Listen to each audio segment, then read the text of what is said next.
The first thing I saw was the bags. 4 of them.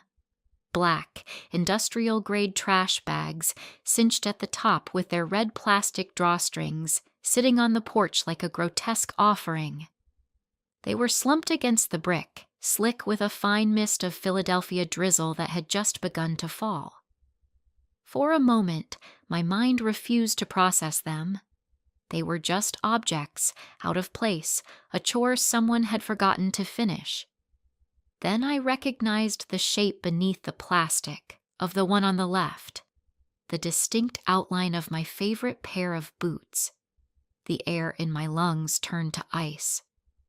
I was standing on the walkway, my car key still in my hand, and my own front porch had become a foreign country.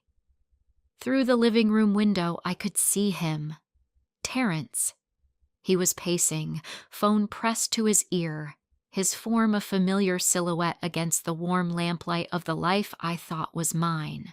I took a step closer, my feet moving without permission, until I was just beside the door, shielded by the large azalea bush I had planted 2 springs ago.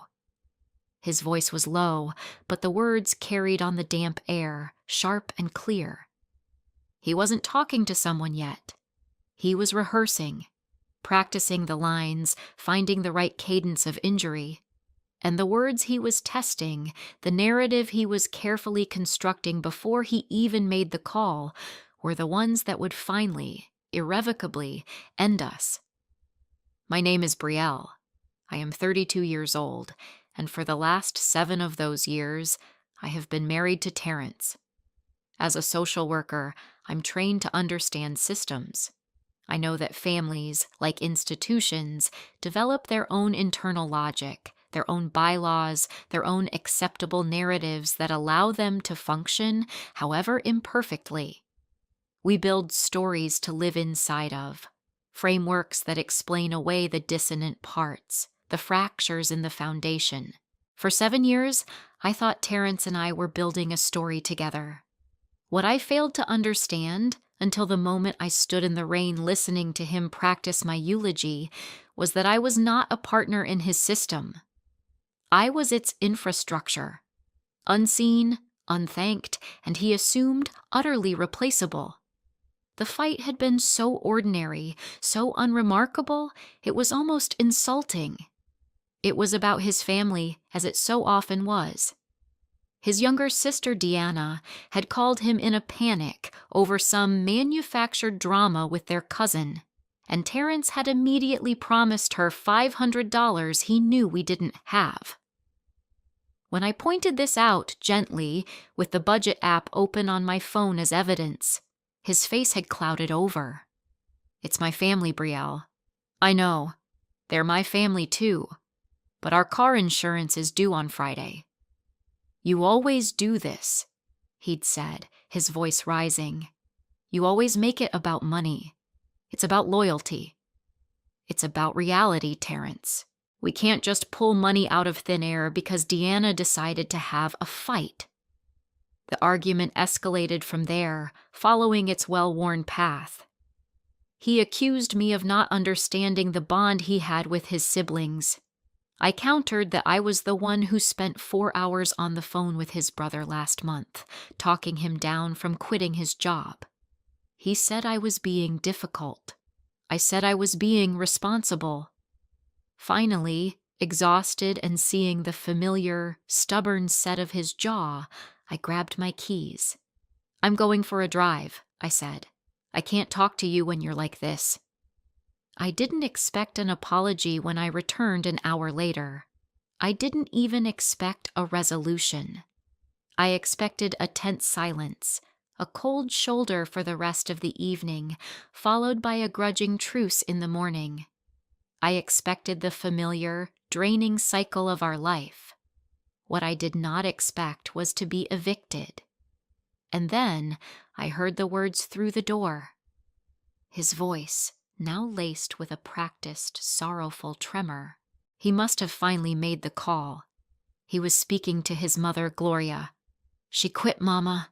I gave her everything, and she just quit on me. Quit. The word landed not like a punch, but like a solvent, it dissolved 7 years of my life into nothing. It was a word of profound and deliberate erasure. You quit a job, you quit a team. It implies a role you chose to abandon, a duty you shirked. It framed me as the one who walked away from a perfectly good situation, a deserter from a comfortable post. It was a lie so total, so audacious, that it was almost a work of art. Because I had not quit. I had been worked to the point of collapse. And the man on the other side of that door, the man who was now performing his victimhood for an audience of one, was the one who had held the whip. That word, quit, was the key that unlocked the entire architecture of our marriage. To understand why it broke me, you have to understand the job he was accusing me of abandoning. My role was not wife. It was family operations manager, and it was a position I had never formally applied for.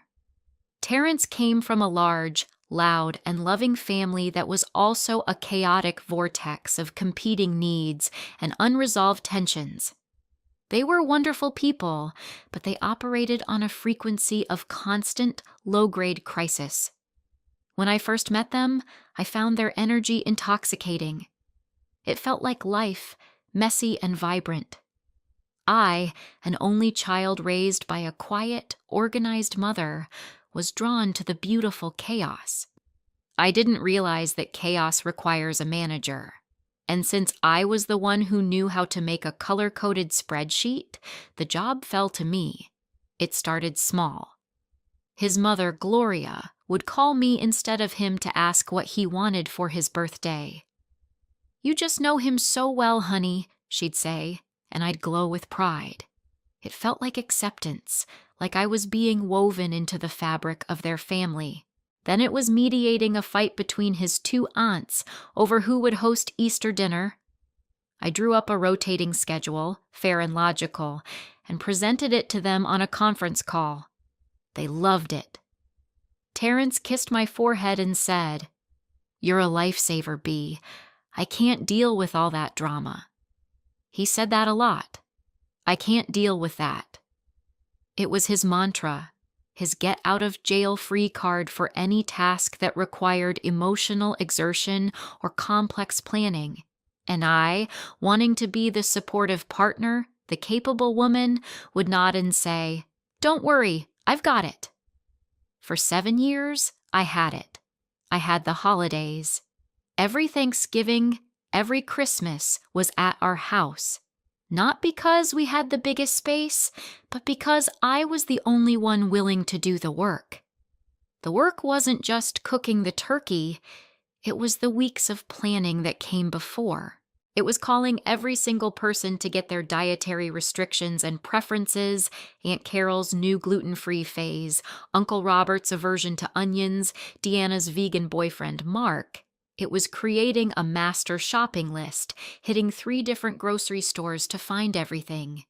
It was scrubbing the house from top to bottom, putting out the good china, creating a seating chart that would minimize the chances of a political argument breaking out between his father and his uncle. Terrence's role in this grand production was to show up an hour before the guests arrived, smelling of a fresh shower, and say, "Wow, babe, this looks amazing. What can I do?" By then, of course, there was nothing to do but pour the wine.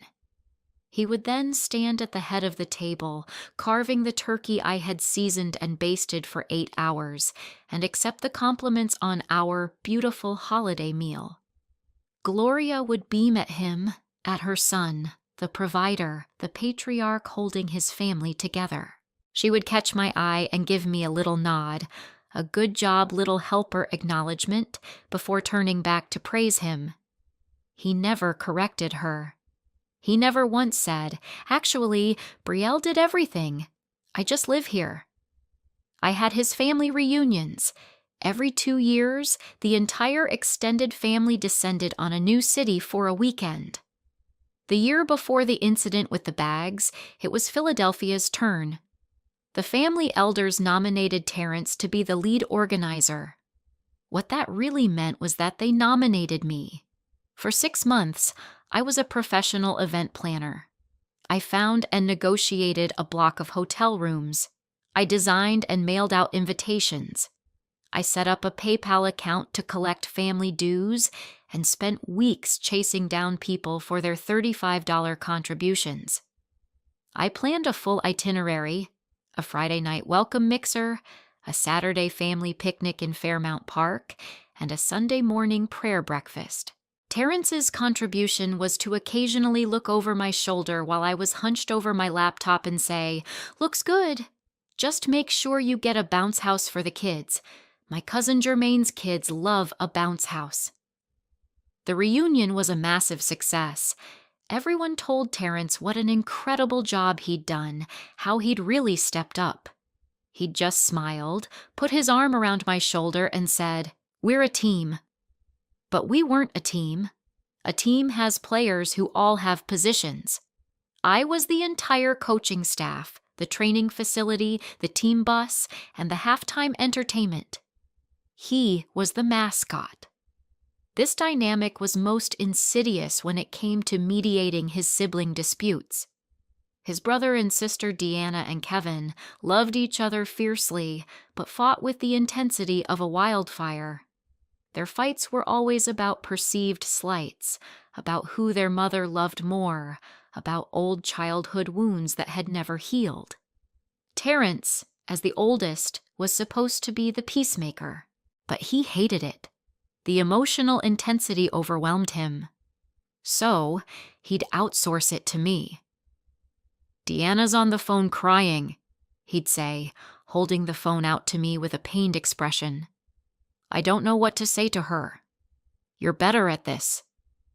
And I would take the phone. I would spend an hour listening to Deanna cry about how Kevin had forgotten her birthday, validating her feelings, gently reminding her of Kevin's own struggles, and helping her see a path toward forgiveness.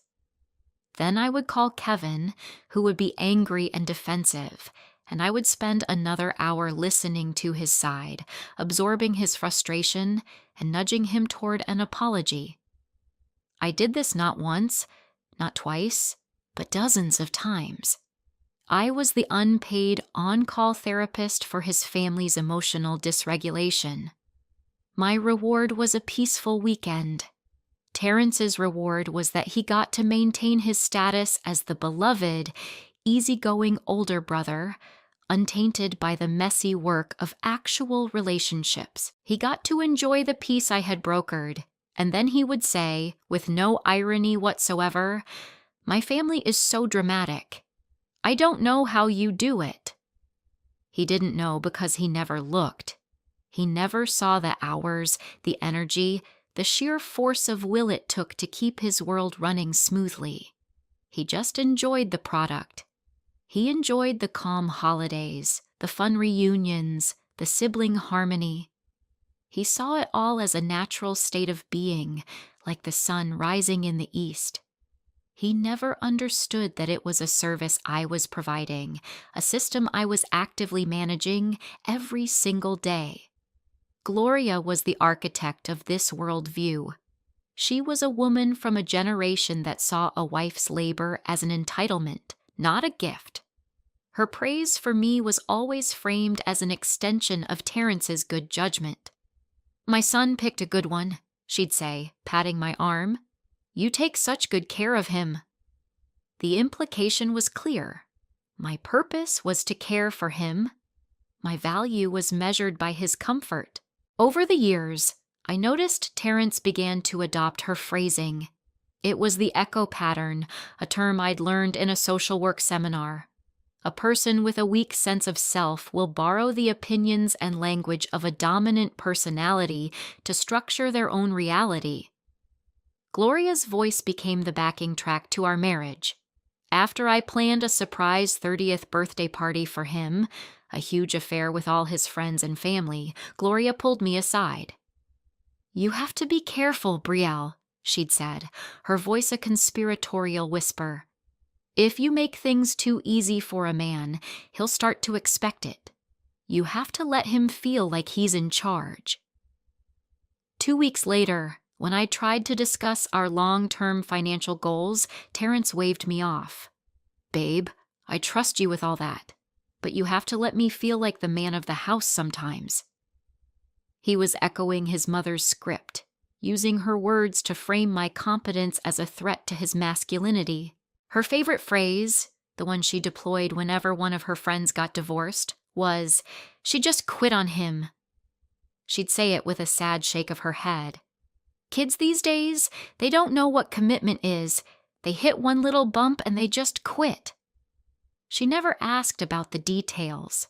She never considered the woman's side of the story. The narrative was simple, clean, and absolute. The man was the constant, and the woman was the variable. She either stayed or she quit. This was the inheritance of thought he had received. This was the lens through which he saw me, saw our marriage. My work, my endless invisible labor, was not work. It was a condition of the arrangement. It was the air we breathed. And when I finally, after years of hyperventilating, stopped to catch my breath by asking that we not give away money we didn't have, he saw it as a malfunction, a breach of contract, a dereliction of duty. I even began to re-examine our happiest memories through this new, harsh light. Our 5th anniversary. I had been working on a particularly draining case at work, and I was exhausted. I told Terrence I just wanted a quiet dinner, maybe at our favorite Italian place. He looked disappointed. "But it's our 5th, he'd said. "That's a big one. My parents always had a party for their big anniversaries." So I threw a party. I rented the back room of a restaurant, sent out invitations, planned a menu, and made a playlist of all our favorite songs. It was a beautiful night. Our friends and family came. Terrence made a toast, his voice thick with emotion. "To my wife, Brielle," he'd said, raising his glass. "She makes everything beautiful. She holds my whole world together." At the time, I'd cried. I thought it was the most romantic thing I had ever heard. But standing on the porch, listening to him rehearse my dismissal, I heard those words with a chilling new clarity. He hadn't been praising me, the person.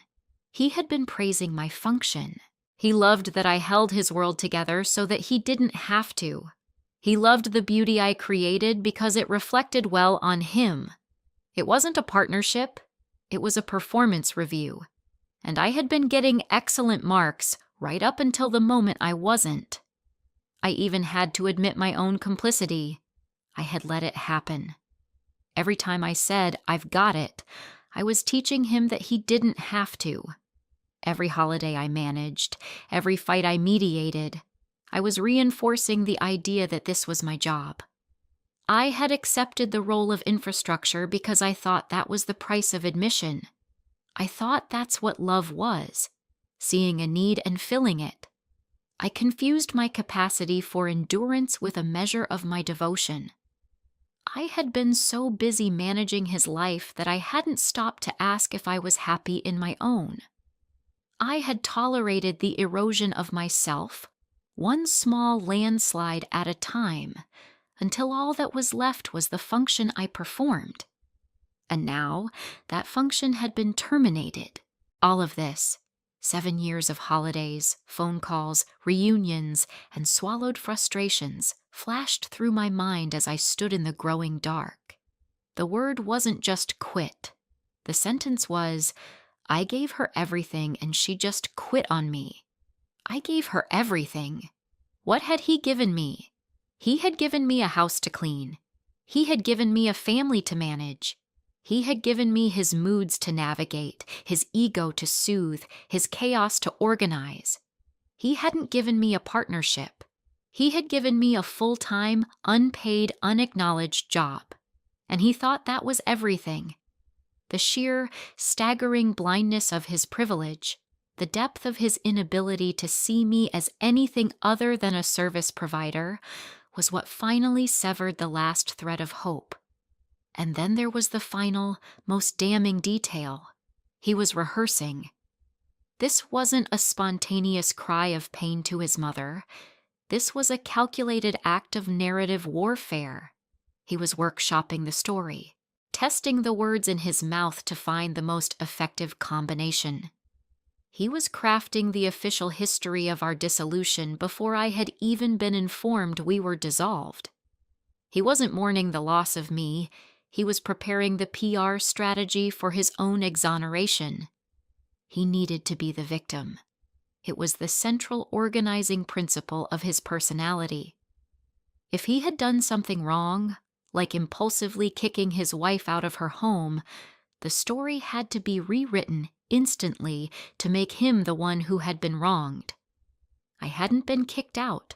I had quit. I hadn't been dismissed. I had deserted.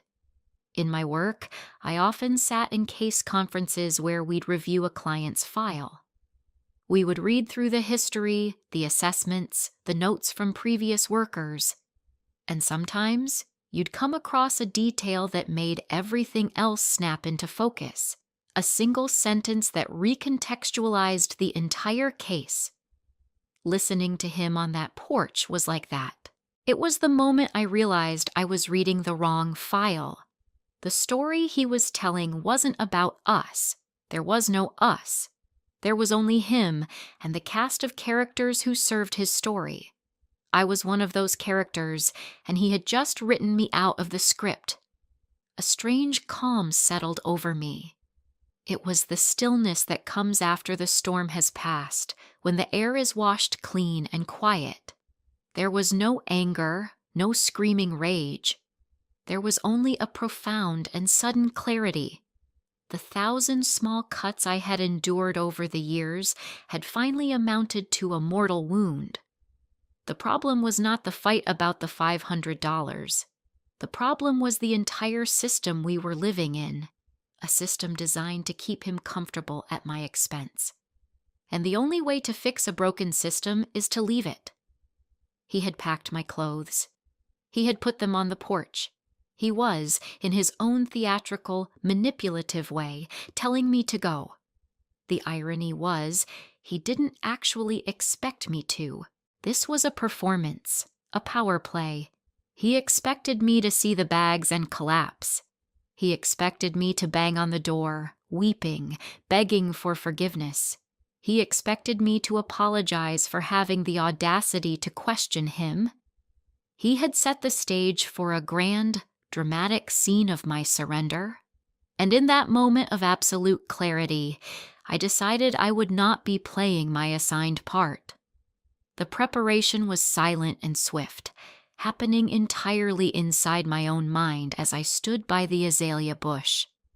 There were no lists to make, no accounts to drain, no vengeful plans to concoct. My training as a social worker had taught me about crisis intervention. The first step is to ensure your own safety. The second is to de-escalate. Confronting him would be pointless. It would be feeding the drama he craved. It would give him a new scene to misinterpret and report back to his mother. The most powerful thing I could do was to simply agree. He had packed my bags. Okay? He had declared my role in his life over. Okay. I would accept his terms. I walked back to my car, my steps measured and even on the wet pavement. I didn't look back at the window. I didn't want to see him. He was no longer a person to me. He was a case file I was closing. I popped the trunk. The quiet hydraulic hiss sounded unnaturally loud in the evening air. One by one, I walked to the porch and picked up the bags. They were heavy, packed carelessly.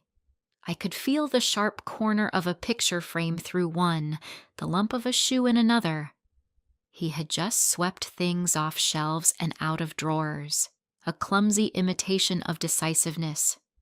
I wondered, with a detached sort of curiosity, what he had chosen to pack. My winter sweaters? My running shoes? The dress I wore on our first date? It didn't matter. They were just things. The woman they belonged to had already left weeks, months, years ago. I was just catching up with her. The temperature was quiet, clear. That's the only way I can describe the feeling inside me. It wasn't the cold of rage or the heat of grief. It was the neutral temperature of a decision made and accepted. I was a person executing a plan. Lift, carry, place. Lift, carry, place. 4 times. The porch was a stage he had set, and my methodical, silent clearing of it was my final performance. He expected tears. I gave him logistics. When the last bag was in the trunk, I closed it. The click was firm, final.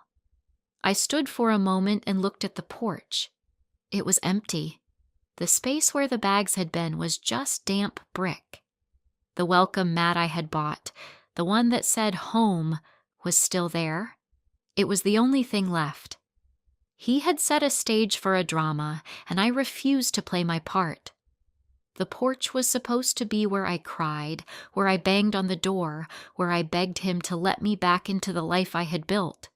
Instead, it was just empty. My absence was the only response necessary. The silence was the only line I needed to deliver. I got into my car. I put the key in the ignition and turned it. The engine started without protest. I didn't look at the house again. I put the car in reverse, backed out of the driveway I had shoveled free of snow for 7 winters, and drove away. As I turned the corner, the light from our living room window disappeared from my rearview mirror. I was driving into the dark, but for the first time in a very long time, I felt like I could see the road ahead. My phone started buzzing before I had gone 5 blocks. It was Terrence. I let it go to voicemail. It buzzed again and again. A text message appeared on the screen. "Where are you?" I ignored it. I drove to my friend Maya's house, my hands steady on the wheel. She opened the door, took one look at my face and the black bags I was hauling from my trunk, and said simply, "It's about damn time." She didn't ask questions. She just made me a cup of tea and gave me her spare bedroom. The escalation cascade began in earnest that night. It followed a predictable pattern, one I had seen in countless case files. First came the shock and denial. Dozens of missed calls, a barrage of texts. "Come on, B. This isn't funny. Are you really going to let a stupid fight ruin us? Pick up the phone." I turned my phone on silent. The next morning, the tone shifted to anger and accusation. "You're so dramatic. You always have to make a scene. My mom was right about you. You're immature. You think you can just walk away from a marriage?" This was the narrative solidifying. He was no longer the one who packed the bags. He was the one who had been abandoned by a dramatic, immature woman. He was the victim. Then came the recruitment of allies. Around noon, a call came from an unknown number. I hesitated, then answered. It was Gloria. Her voice was syrupy, laced with a condescending pity that set my teeth on edge. "Brielle, honey, what is this I hear? Terrence is just beside himself. He said you just left. You know how he gets. You can't just quit on your marriage over a little spat." I held the phone to my ear, the cool plastic a strange comfort. I took a breath. I did not raise my voice.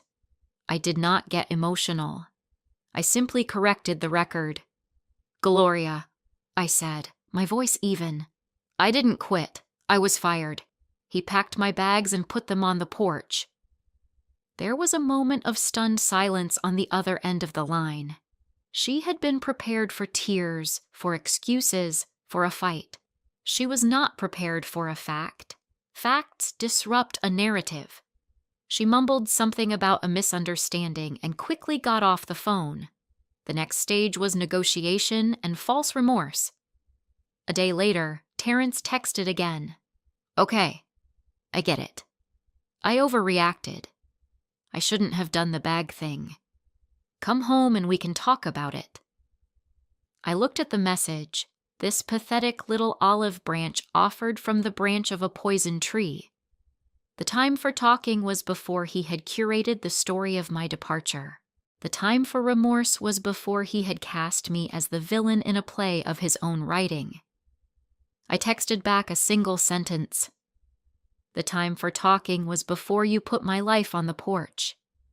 It took him a week to reach the final stage, raw vulnerability. He showed up at Maya's apartment building, catching me as I was leaving for work. He looked awful. His eyes were red-rimmed, he hadn't shaved, and he was wearing the same wrinkled shirt he'd had on 3 days ago. He had lost his infrastructure, and the decay was immediate. "B, please," he started, his voice cracking. "I messed up. I know. I was angry. I didn't know what else to do." I stood there, my car keys in my hand, and I just looked at him. I felt a pang of pity, the way you would for any suffering person. But the pity was distant. It was professional. I was a social worker observing a client in crisis, not a wife looking at her husband. "Why Terrence?" I asked, my voice quiet. "Why the bags? Why the story to your mom?" He broke then. The tears came, the messy, desperate sobs of a man who has lost control, and in between them, he finally told the truth. The most honest, revealing, and damning thing he had ever said to me. "I didn't think you'd actually go," he choked out. I was teaching you a lesson. You weren't supposed to leave." There it was, the entire dynamic of our 7-year marriage, distilled into one horrifying sentence. He was not my partner. He was my teacher, my warden, my superior. He believed he had the right to discipline me, to correct my behavior. The bags on the porch were a punishment for my insubordination. He had expected me to learn my place, to come back inside, humbled and compliant. He never imagined that I would accept his lesson, that I would learn that I deserved better than a teacher who ruled by fear and humiliation.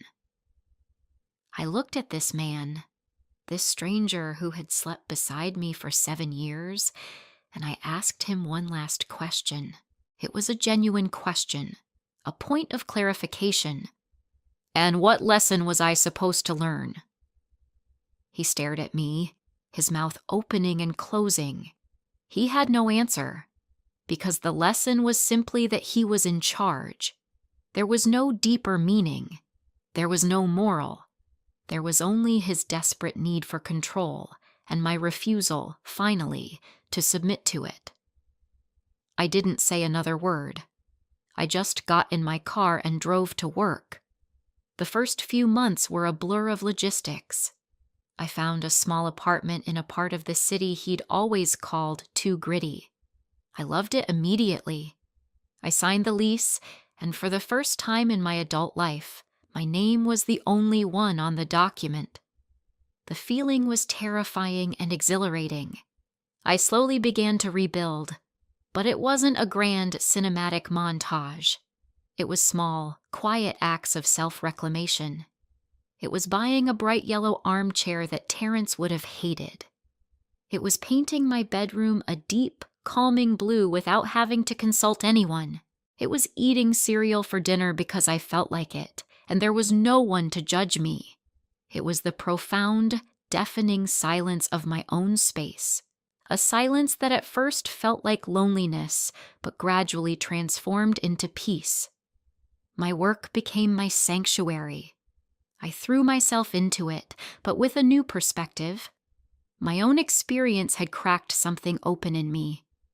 I started a support group at my agency for women in transition. Women leaving abusive relationships, women getting divorced, women starting over after a life-altering crisis. I called it the Porch Light Project. I shared my story with them, not in detail, but the essence of it. The feeling of being erased, of having your labor made invisible, of being cast in a story that wasn't your own. The women in that room, they understood. They had their own versions of the black bags, the rehearsed lies, the men who wanted to teach them lessons. We didn't just talk about finding housing or getting jobs. We talked about how to reclaim your own narrative, how to stop being a character in someone else's story and become the author of your own. My pain had become my purpose. My wound had become my wisdom. About a year after I left, I saw him. I was in a Trader Joe's on a Saturday morning, debating between almond milk and oat milk, when I looked up and he was there, in the next aisle, staring at a wall of pasta sauce like it was a complex algebraic equation. He looked diminished, not sad, not angry, just ordinary. The larger-than-life figure who had dominated my world for so long was just a man who didn't know which brand of marinara to buy. His infrastructure was gone, and he was lost in the grocery store. He saw me. A flicker of something, panic, hope, embarrassment, crossed his face. He walked over, his shopping cart empty except for a 6-pack of beer and a box of cereal. "Brielle," he said. "Hey." "Terrence," I replied, my voice even. "You look good," he said. It was the standard, clumsy line of a man who didn't know what else to say. I gave him a small, genuine smile. "I am," I said. And that was it. There was nothing else to say. The chasm between us was too wide, filled with too many unspoken truths and one giant, foundational lie.